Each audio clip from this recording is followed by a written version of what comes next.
Et la Biélorussie a forcé, sur ordre du président Loukachenko, un avion Ryanair à atterrir à Minsk.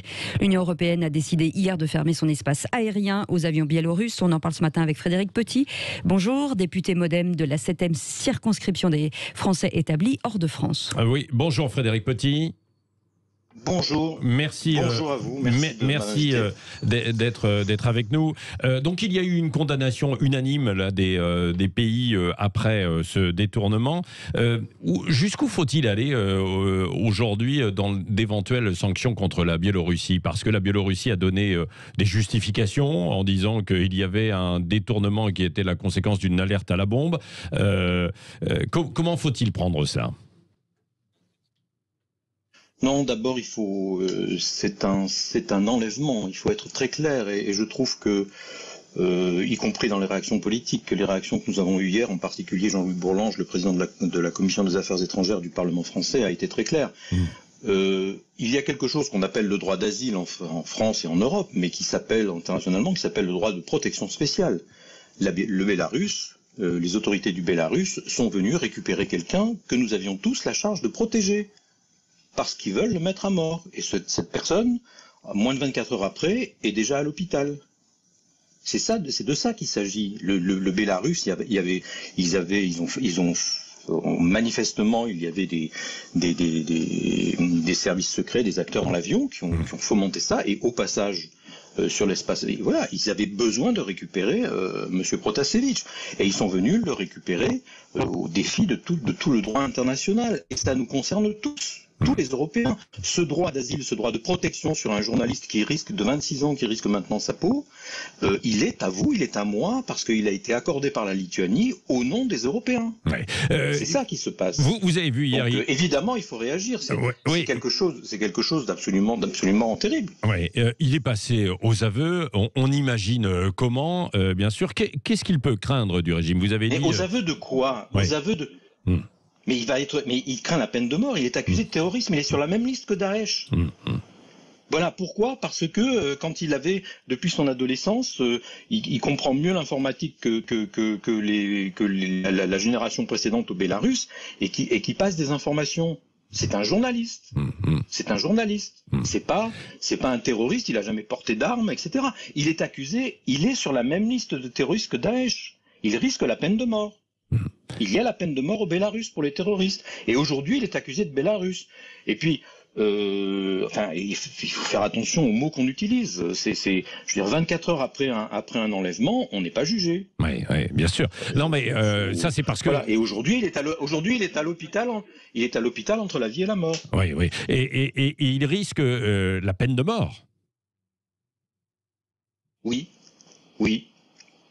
Et il l'a dit au moment où l'avion a atterri. Oui. Il risque la peine de mort. Oui. Alors, comment il l'a dit assez... Alors, quelle doit être maintenant l'action diplomatique qui peut être menée par l'Union européenne vis-à-vis de la Biélorussie, mais également peut-être aussi de la Russie, parce qu'on sait qu'il y a un lien direct entre Moscou et le régime de Biélorussie?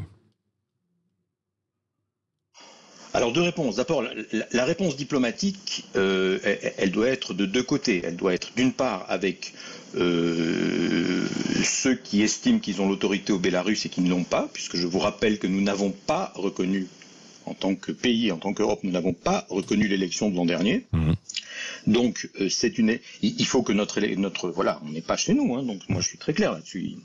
Je suis pas va-t-en-guerre, et je suis pas, voilà, mais on doit avoir une action qui est une action de dire, nous ne reconnaissons pas, voilà, notre ambassadeur n'a pas remis ses lettres de créance, nous ne reconnaissons pas ce régime. Voilà. Et donc, un régime que l'on ne reconnaît pas, on a plusieurs actions diplomatiques pour le faire. Il y a une deuxième chose où je suis plus sceptique. Je viens de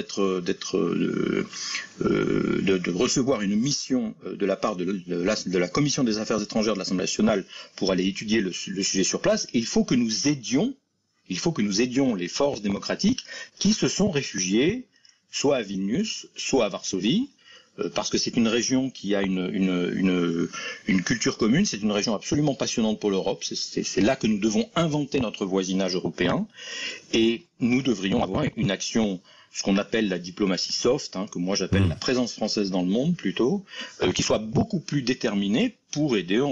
J'ai beaucoup travaillé, beaucoup interpellé le gouvernement sur sur les visas qu'il faudra accorder, il y a une université bélarusse à Vilnius que nous pourrions aider, avec laquelle nous pourrions commencer un travail Vilnius, scientifique, là etc. où vivait Protasevich, il faut bien le dire, quoi.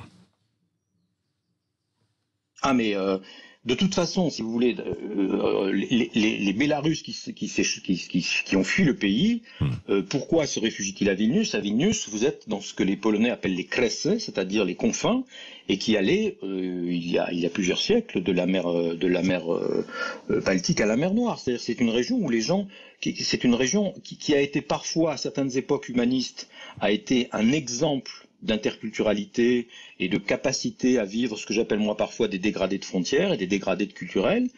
Et puis à d'autres moments où on était en contexte totalitaire, ça a été des explosions de violence. C'est là qu'a commencé la Shoah quand même. La Shoah par balle, c'est là, c'est dans ces régions-là. Donc ce sont des régions extrêmement riches et c'est absolument logique que les Bélarusses qui sortent de leur pays viennent à Vilnius parce qu'ils sont ils sont comme nous quand on est en Catalogne, en Espagne, ou quand on est au Luxembourg. Ils sont un peu chez eux, ils sont dans des repères culturels. Il y a une communauté où on peut être entre cousins, on peut être une partie de la famille est lituanienne et l'autre partie est bélarusse. Merci beaucoup Frédéric Petit. On va suivre donc la mission dont vous avez parlé en fait à l'instant. Vous devriez vous rendre soit en Pologne, soit du côté de Vilnius. Donc député MoDem de la 7e circonscription.